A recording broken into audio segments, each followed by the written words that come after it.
តើអ្នកកំពុងស្វែងរកម៉ាស៊ីនព្រីន Label ដែលមានទំហំតូចមិនប្រើទឹកថ្នាំហើយមានតម្លៃធូរ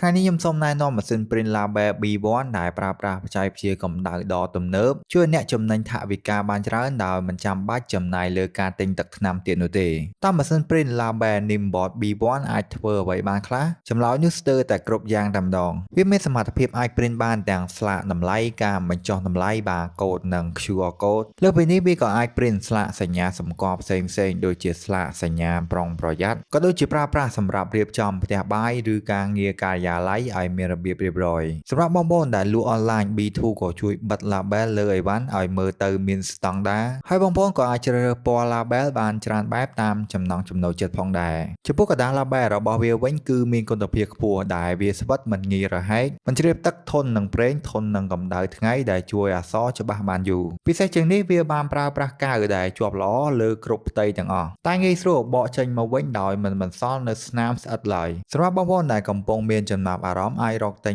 បាននៅលើ Facebook ផ្លូវការដូចជា Nimbot Cambodia, Techbox Cambodia, OC Cambodia និងចុងក្រោយ Techlist.io ជាមួយនឹងការធានារយៈពេល1ឆ្នាំពីក្រុមហ៊ុនផងដែរ